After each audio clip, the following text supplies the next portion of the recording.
対アウグスティウスから全領土の住民に登録せよと勅令が出た。これはキリストがシリア州の消毒であった時に行われた最初の住民登録のである。人々は皆登録するためにおのおの自分の町へ旅立った。ヨセフもダビデの家にその時であったので、ガリラヤの町へナサレからユダヤのベツレメという町に身ごもっていたイーナズ系のマリアと一緒に登録するために旅である。ところが彼らがベツレヘムにいるうちにマリアは授かって初めての子を産み、布にくるんで貝桶場に寝かせた。宿屋には彼らの泊まる場所がなかったからである。その地方で羊飼いがいたから限られしながら10万の人すると主の天使が近づき、主の栄光が周りを照らしたので、彼らは非常に恐れた。天使が言った、恐れるな、私は霊に与えられる大きな喜びを告げる。一緒に読みましょうか。今日ダビデの町であなた方のために救い主がお生まれになった。この方こそ主メシアである。アメン。今日の説教のタイトルは神秘的なしかし明瞭なメッセージというタイトルで説教を進めたいです。신비하지만 명료한メッセージ라는 뜻입니다。マジは韓国語で半分ぐらいします。その後日本語で半分、そして韓国語で終わりまで、そして日本語で終わりまで説教をしたいです。これは何か訳があるのではなく、自分がそれが便利だからそのまま説教をします。여러분 판타지라는 말 들어보셨나요? 판타지. 판타지의 사전적인 의미는 우리가 살아가는 현실 세계와는 동떨어진 신화적이고 동화적인 상상을 바탕으로 한 문학 장르라고 합니다. 그런데 판타지는 의외로 역사가 굉장히 길다고 해요. 인류가 기록을 남기기 전, 그러니까 뭐 구석기 시대 그 전부터 존재했다고 합니다. 여러분, 아버지의 입을 통해서 아들에게, 또 아들의 입을 통해서 손자에게 전해졌던 구전, 설화, 전설, 신화 이런 것들이 전부 판타지의 장르에 속한다고 해요. 뭐 굳이 이런 사전적인 설명을 하지 않아도 아마 우리 주변을 지금 보면 판타지가 얼마나 인기가 좋은지 알 거예요. 그죠? 뭐 과거나 현재로 막 돌아가서 거기서 막 활약을 펼치고 있고, 또 우주의 어떤 세계를 그리고 있거나, 아니면 요즘 아바타 같이 정말 환상적인 상상 속의 세계를 그리고 있습니다. 그리고 대부분 우리 인간들의 힘을 초월하는 초월적인 어떤 초인에 대한 이야기들을 함께 하고 있습니다. 여러분, 왜 이렇게 판타지가 우리들 주변에서 인기를 끌고 있을까요? 뭐 여러 가지 이유를 말할 수 있겠지만 가장 중요한 것은 사실은 우리들의 현실이 그렇지 않다는 거예요. 우리들의 현실이 악으로, 막 부조리로, 또 고난으로 가득 차 있으니까 거기에 대한 반발, 정반대의 어떤 생각을 상상하면서 잠시나마 이 현실로부터 벗어나기를 원하는 우리들의 마음, 이것이 사실은 판타지를 우리들에게 그렇게 친숙하게 여기는 겁니다.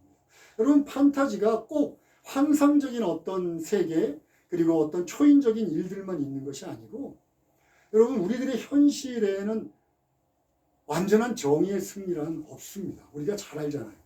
그런데 판타지 세계에서는 악을, 절대악을 완전히 없애버리는 정의의 승리가 그려집니다. 그리고 또 우리들이 꿈꿔왔던 완벽한 사랑에 대한 이야기도 거기에는 그려지고 있어요. 그러니까 이런 것들을 통해서 우리들이 꿈꾸고 있던 어떤 세계를 한번 맛보면서 현실을 잊고자 하는 마음, 이것이 판타지에 열광하게 하는 마음이라고 해요. 그런데 이것이 구석기전이죠. 인류의 시작과 함께 시작됐다면 혹시 우리들의 조상들의 조상, 아니면 우리들의 조상들의 조상은 진짜의 정의로 가득한 세상, 사랑으로 넘치는 어떤 세상을 봤던 건 아닐까요? 그래서 우리들의 DNA 속에 이 판타지적인 요소가 심겨 있는 건 아닐까요? 이런 생각을 한번 해봅니다. 오늘 우리가 읽은 8절에서 11절에 나왔어요. 이것도 지금으로부터 자그마치 2000년 전에 쓰여진 판타지 같은 내용을 담고 있어요. 우리가 판타지 그러면 거기에 단골 손님이 있어요. 그렇죠? 천사. 천사가 하나님의 영광, 아주 대단하게 빛나는 하나님의 영광으로 함께 나타나서 무서워 덜덜 떨고 있는 양치기에게 예수 그리스도가 탄생하셨다. 너희들에게 구주, 구원자가 탄생하셨다라고 전해줍니다. 그런데 이것들이 마치 판타지처럼 보이지만 한편은 이렇게 생각해 보고 싶습니다. 여러분, 우리들한테는 판타지나 환상처럼 보일지 모르지만 혹시 이것이 창조주 하나님한테는 극히 당연하고 일반적인 것 아닐까요?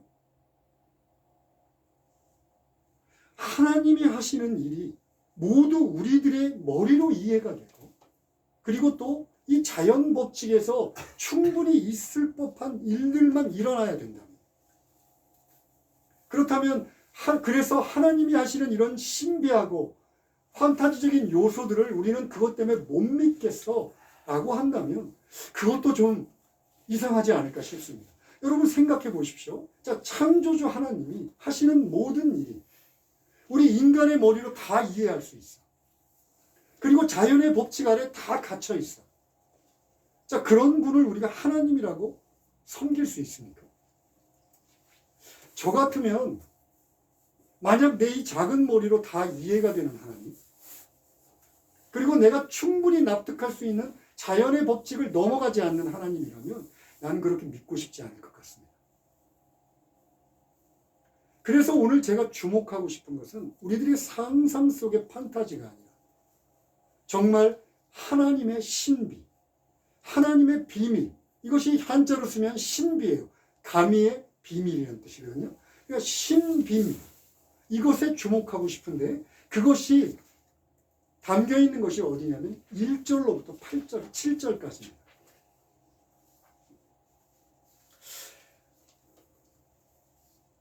하나님의 신비는 인간이 상상하거나 아니면 인간이 이해할 수 없는 차원의 것을 하나님의 신비라고 합니다.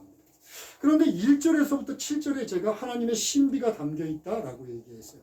그런데 자세히 보면 그 어디에도 신비적인 요인이 나와 있지 않습니다. 판타지에서 주로 등장하는 옛날 옛적에 어떤 세상에 라는 얘기도 없어요. 그저 우리의 인류 속에, 인류의 역사 속에 들어오셨던 한 분, 예수 그리스도에 대한 기록을 그냥 담담하게 마치 신문 기사처럼 하고 있습니다. 자, 때가 언제냐면 아우구스티누스 황제가 다스릴 때예요. 그리고 이스라엘, 시리아 지역에는 이 기리니우스라고 하는 이 사람이 총독으로 있을 때입니다. 그리고 더 중요한 단서가 있는데 그게 뭐냐면 최초의 주민 등록, 호적 등록을 할 때입니다.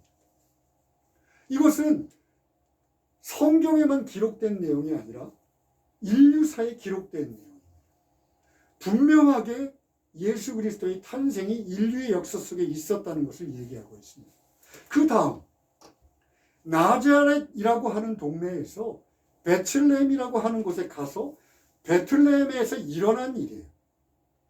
심지어 조금 어떻게 보면 필요 없는 설명 같은 거가 있는데 마국간에서 구유에서 예수님이 탄생하셨다. 여관에서 자리를 얻지 못했기 때문에 뭐 당연하겠죠. 호적을 해야 되니까 얼마나 많은 사람이 있었겠어요. 그러니까 여관에 자리가 없어서 마국간의 구유에서 태어나셨다라고 하는 것까지 설명하고 있습니다. 도대체 여기 이 평범해 보이는 신문기사 같은 언제 어디서 누가 무엇을 육하 원칙에 의해서 기록된 이 기록에 하나님의 신비가 담겨 있는 것일까요?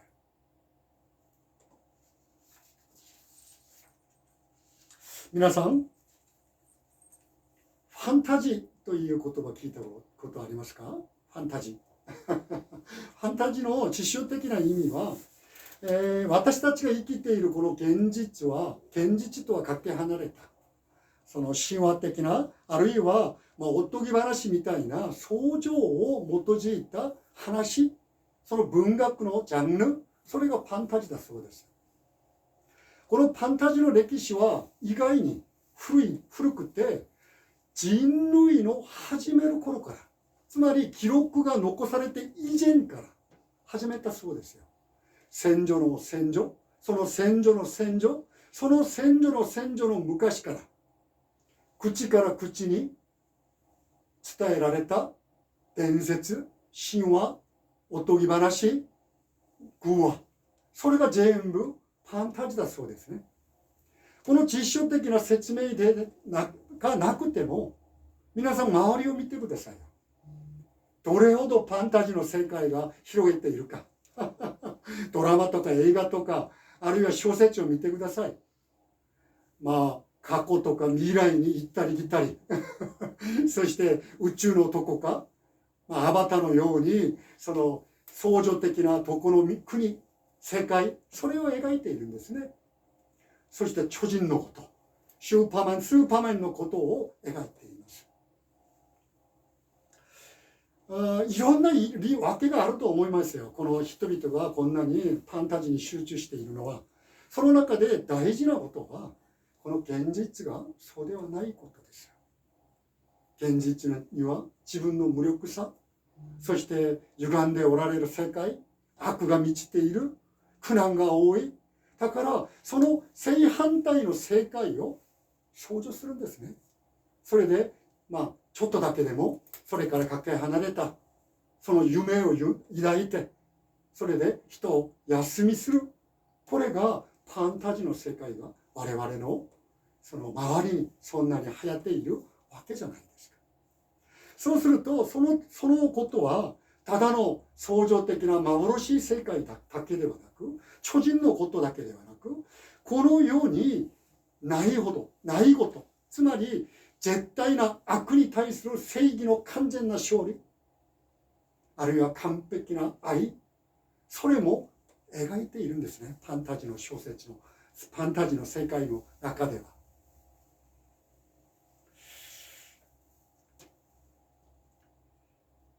いや、ファンタジーの世界が人類の初めから始まったと言ったら、これは個人的な考えですよ。もしかして私の先祖の先祖はその昔本当に正義がたたらされている、愛が満たされている、その世界を見たのではないか。だからその子孫たちには DNA の中でこのファンタジーの因子、それが植えられているのではないかと。これは個人的な考えなんです。今日この8節から11節までは、なんと2000年前に書いたようなファンタジーみたいなことが書かれています。ファンタジーに、常連逆なような出ている方が天使じゃないですか。天使さんが出て、光とともに、栄光とともに出て、恐れおののいている羊飼いに、じゃあ旅での町に救い主がお生まれたと伝えるんですね。このファンタジー的、私たちは創造じゃないか、ファンタジーではないか、この考え方が実に神様には極めて一般的な、極めて当然なことではないでしょうか。皆さん考えてください。私たちが全部理解できる神、この自然の法則の中で動いている神、それを神と言えますか？もしかして僕にあなたそんな神を信じますと聞かれると、僕は嫌と言います。いや、この小さい限界がある頭で全部理解する神が神ですか？全部この自然の法則の中で動いている神が神ですか？私は信じられません。だから今日は私たちの創造のファンタジーではなく、本当に神様の秘密、これを神秘というじゃないですか。神と秘密、この神秘的な要素に集中したいです。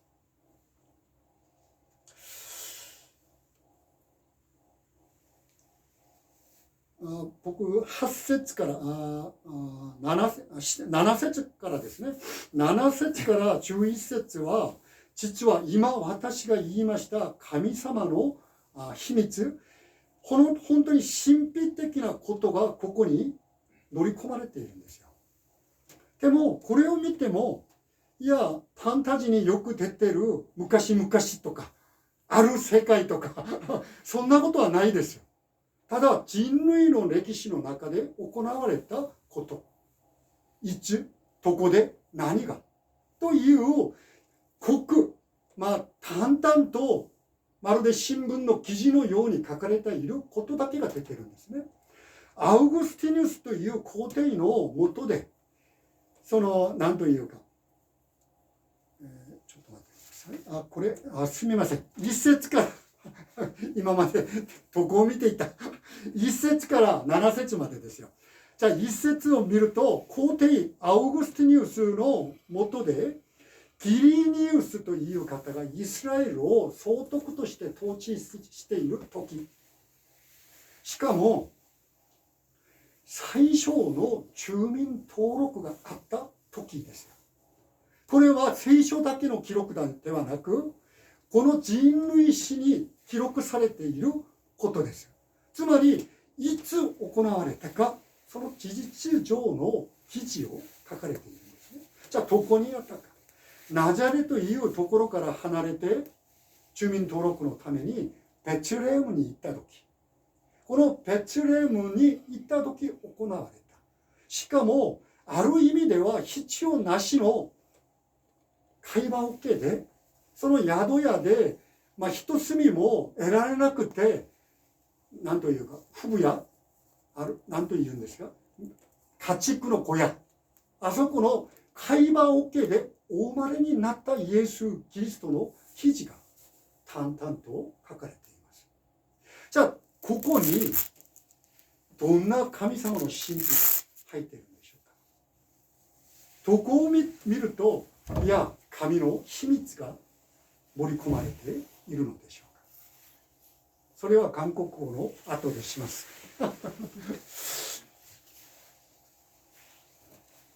여러분, 예수님께서 정말 우리들을 성경에서 얘기하고 있는 대로 우리들의 죄를 사하시기 위해서 이 땅에 오신 하나님의 아들이시라면, 우리가 상상하는 판타지적인 상상에서는 어떤 모습으로 오셔야 될까요?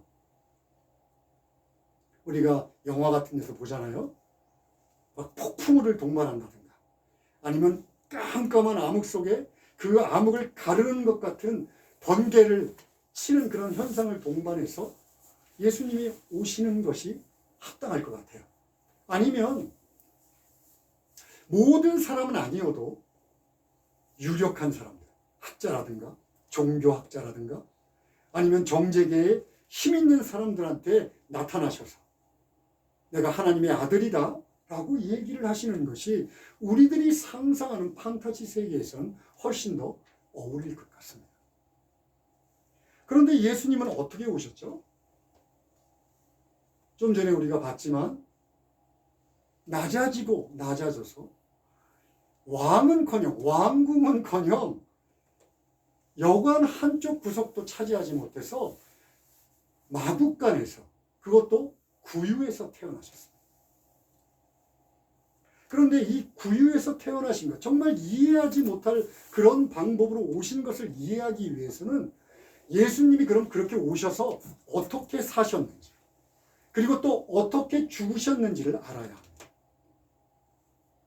여러분, 예수님은 이 땅에 오셔서 어머니의 태 안에서 갇혀 있다가 나셔서, 그리고 걸음마를 배우고 언어를 배우고, 그리고 어렸을 때부터 목수인 아버지가 돌아가시는 바람에 열심히 일을 해서 땀을 흘려서 동생들을 먹여 살려야 됐어요. 그리고 공생의 시작을 알리는 동시에는 자기가 예수님 스스로가 나는 하나님의 아들이야 라고 강조하셨습니다. 그래서 강조하는 증거로 예수님 오시기 전에 수천 년 전에 예언되어 있던 예언을 그대로 성취하셨어요. 그리고 거기에 합당한 가르침을 가르치셨습니다. 그뿐만이 아니라 우리들이 깜짝 놀라는 기적들을 행하셨어요. 그런데 예수님은 그런 놀라운 능력을 갖고 있음에도 불구하고 이 세상의 부조리와 이 세상의 악을 있는 그대로 받아들이셨습니다. 그리고 결국 어떻게 되셨죠? 고문당하시고 십자가에 달려 죽으셨습니다. 이것을 이해하는 것이 예수님께서 이 땅에 오신 그 낮아진 구유에 오신 예수님을 이해하는 방법이에요. 많은 사람들은 저한테 물어봅니다. 여러분들도 아마 그런 생각 갖고 계신 분들이 있을 것 같아요. 아니, 하나님이 선하시고 사랑이 많으시고 그리고 전능하시다면 이 세상은 왜 이렇게 악합니까? 이 세상은 왜 이렇게 부조리합니까? 이 세상은 왜 이렇게 어그러져 있습니까? 여기에 대한 신학적인 대답은 이거예요. 여러분, 악과 부조리와 고난의 배후에는 우리들의 죄가 있습니다. 그런데 악과 부조리와 고난을 없애기 위해서는 이 죄의 문제를 먼저 해결하지 않으면 안 됩니다. 그런데 이 죄의 문제를 해결하려면 사람들을 전부 멸망시키지 않으면 안 돼요. 왜 그럴까요? 너무 뜨거워요. 끄세요. 왜 그럴까요, 여러분? 죄를 짓지 않은 사람이 단 한 사람도 없기 때문에 그렇습니다. 여러분, 판타지적인 생각으로는 이거예요. 예수님이 심판자예요. 이 땅의 죄를 다 제하고 악을 전부 없애려면 판타지적인 상상에는 오셔서 어떻게 해야 되냐면 정말 살벌한 대재앙을 가지고 인류들을 전부 심판해버리면 놀라운 재앙들이 일어나고 인류가 모두 멸망해버리면 그걸로 끝입니다. 그런데 하나님은 그것을 원하지 않으셨어요. 단 한 사람도 멸망당하기를 원치 않으셨습니다. 그것이 바로 요한복음 3장 16절입니다. 여러분, 우리 같이 한번 읽을까요? 시작.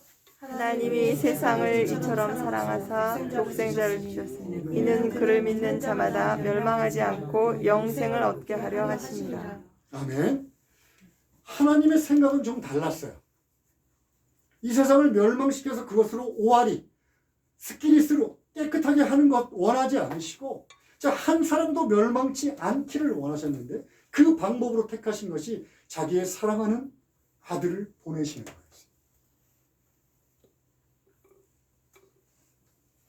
그 이유가 바로 온 우주의 통치자이신 예수님이 한 여인의 태안으로 들어오셨어요. 여러분, 한 여인의 태안에 몇 개월 머물죠?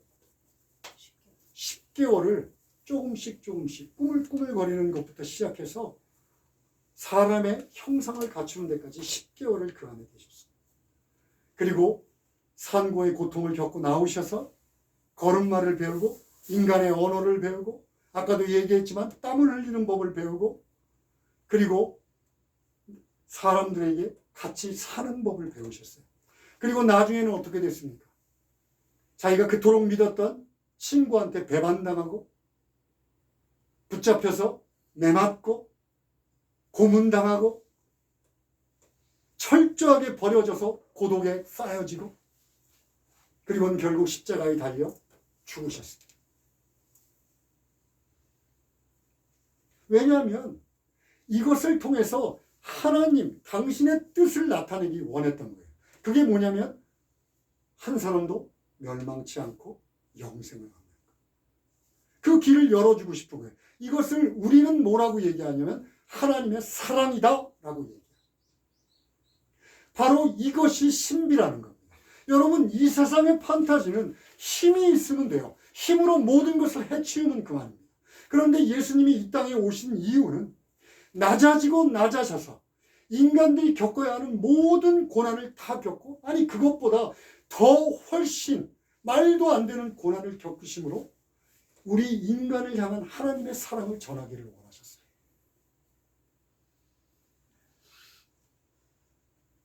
크리스마스는 이것을 신비라 부르는데 인간들이 상상할 수 있는 것이 아닙니다.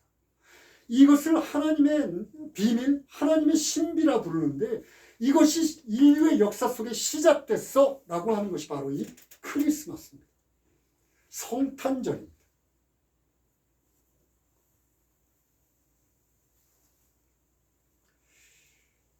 낮에 私たちの想像の中でのファンタジーではなく、私たちの理解をはるかに超えた神様の神秘がさっきお読みになった1節から7節に盛り込まれているのでしょうか。もしかしてイエス・キリストが聖書がおっしゃっている通り、この世を裁くために来られた神の御子であるとしたら、創造的なファンタジーの世界ではどう描かれるようでしょうかね。何か素晴らしい自然現象を伴って、雷とか暴風とか、それを伴ってこの世に来られるお方。いや、すべての全人類ではなく、有力者、つまり宗教家たちや、あるいは学者たちや、政財界の、力ある人たちに表して、私が今からこの世を裁くよと宣言したじゃ違いありませんね。ファンタジーの世界では。でもイエス・キリストはさっきも言いましたように、この世に来て、宿屋の一隅も閉めることではなく、会話オケでお生まれになって、しかも有力者たちではなく、その当時一番蔑まれた羊飼いにご自分のお誕生を天使たちが伝えたんですよ。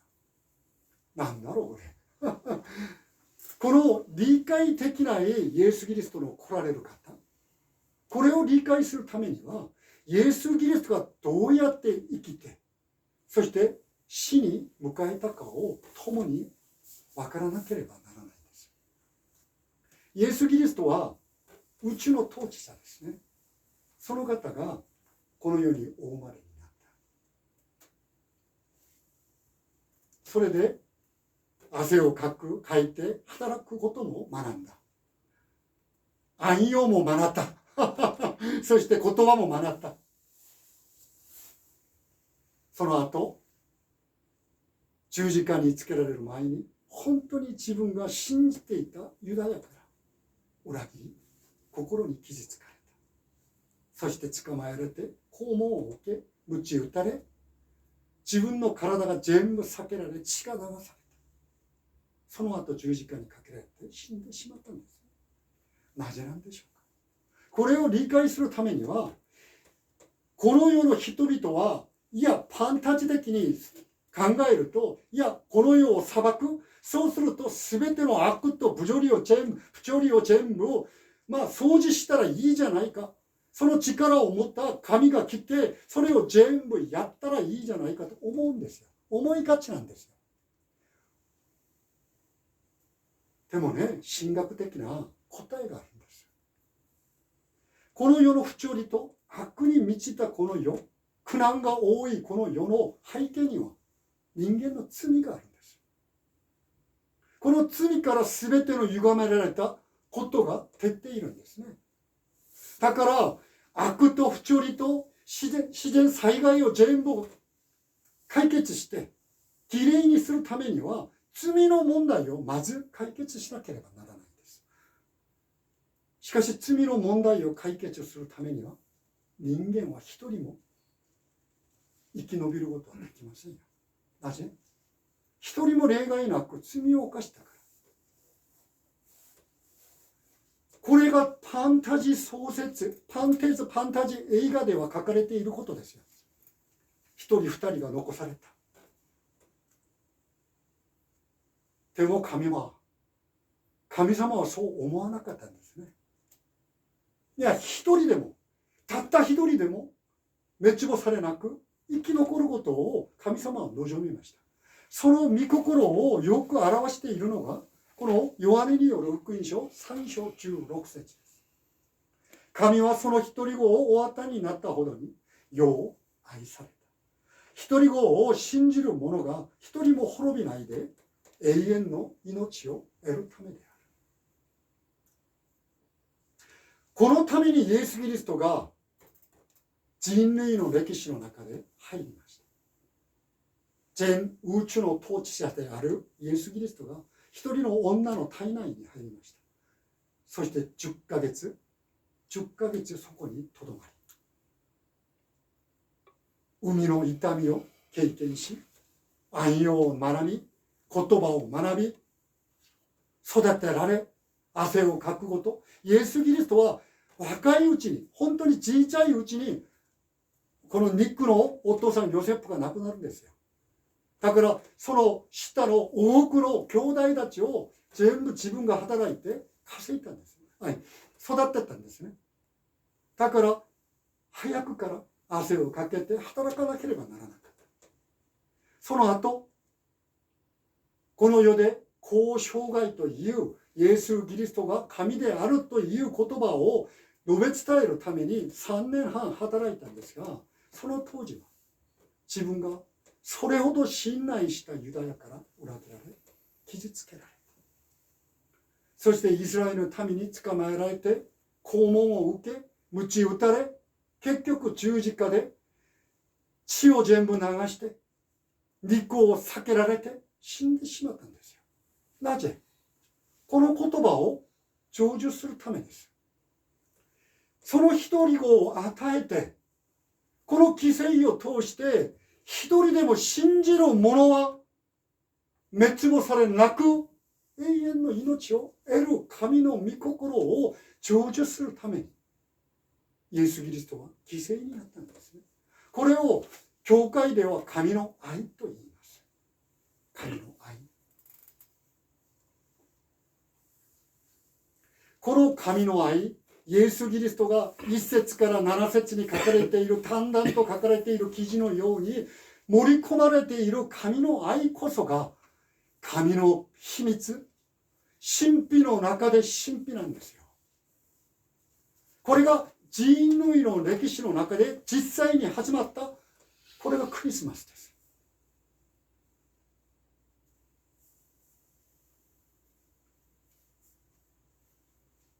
설교를 마무리하고 싶습니다. 오늘 한국어, 일본어 이렇게 함께하는 바람에 설교가 좀 짧을지도 모릅니다. 그러나 크리스마스의 의미, 크리스마스는 그저 시끄럽게 밖에 나가서 쇼핑하고 케이크 먹고 그런 시간이 아니라 하나님의 사랑, 정말 신비한 하나님의 사랑을 우리들이 인류의 역사 속에서 느끼는 날입니다. 예수님이 이 땅에 오신 것은 우리 인간의 상상으로는 이해할 수 없는 신비투성입니다. 처녀의 몸에 나셨어요.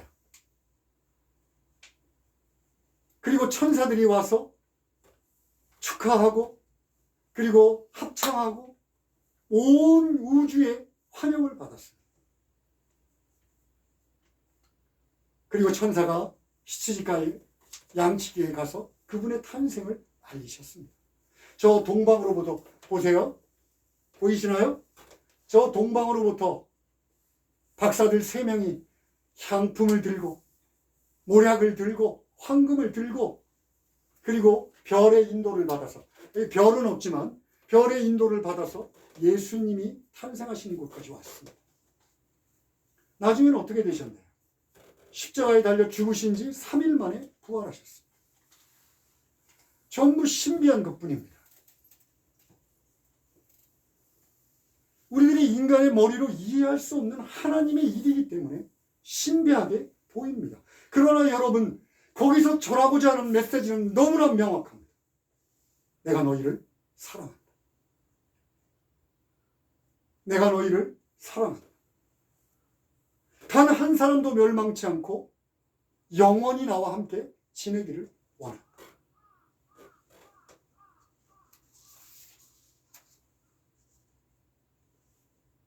그 하나님의 사랑의 마음, 그 사랑의 마음을 전하는 것이 크리스마스입니다.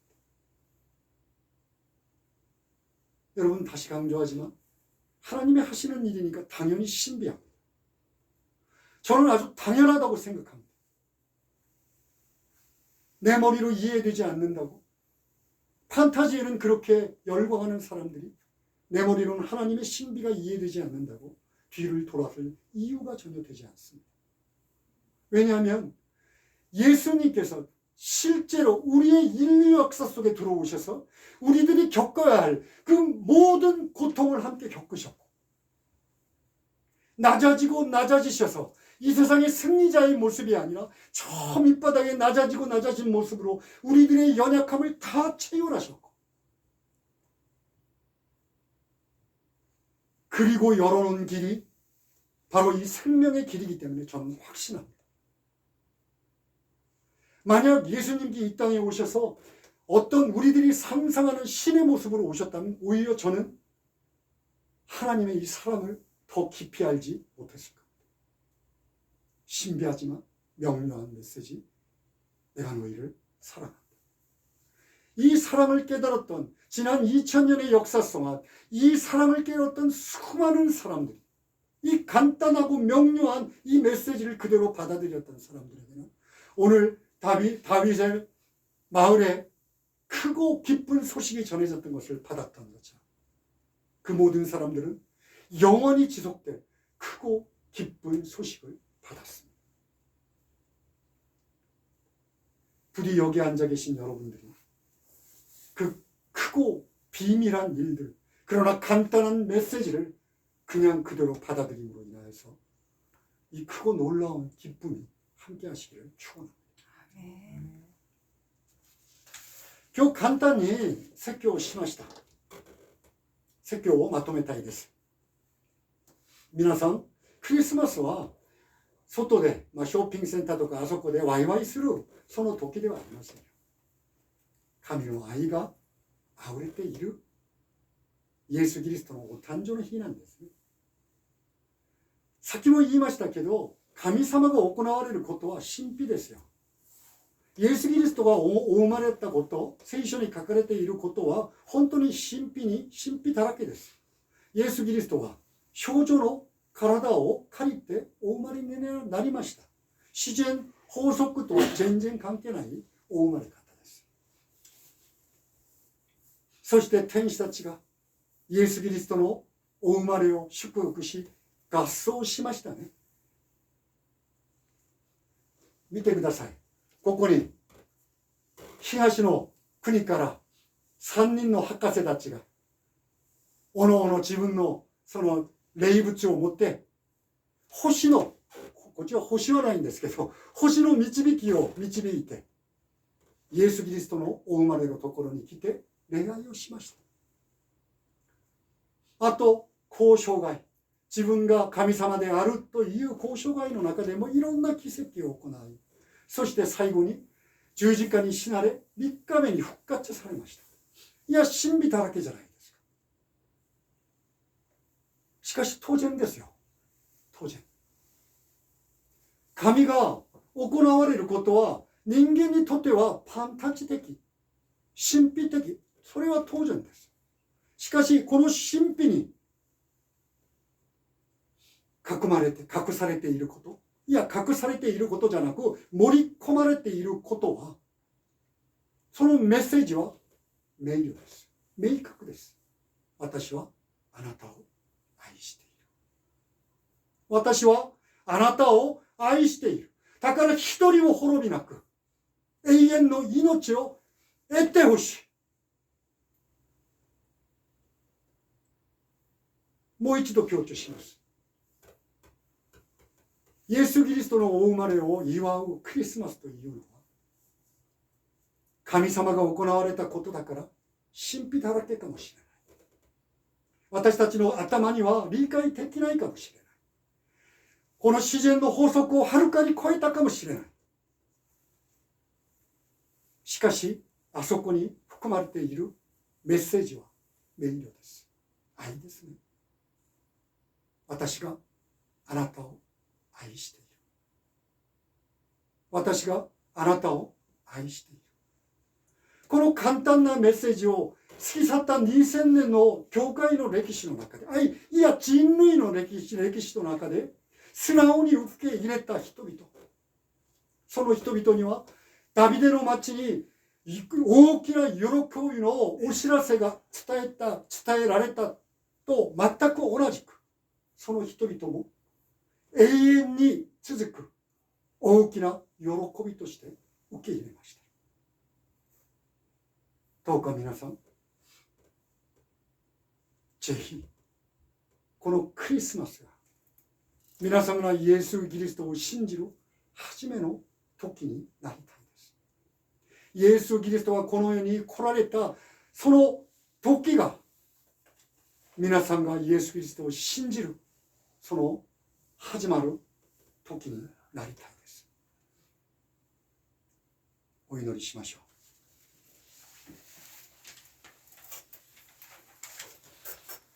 天皇父なる神様、イエス・キリストのお誕生、本当に心から感謝いたします。それがなければ僕のような罪人はもうすでにこの世で希望もなく、この世に流されて、そしてそのまま死んでしまったでしょう。イエス・キリストがこの世に来て、私の代わりに苦難を受け、私の弱さを背負って生きることによって、私は希望を持ち、永遠の命の夢を見ることができました。ありがとうございます。この感謝の心がこの場に座っているすべての人に与えられますようにお願いいたします。主イエス・キリストの皆によってお祈りいたします。アーメン。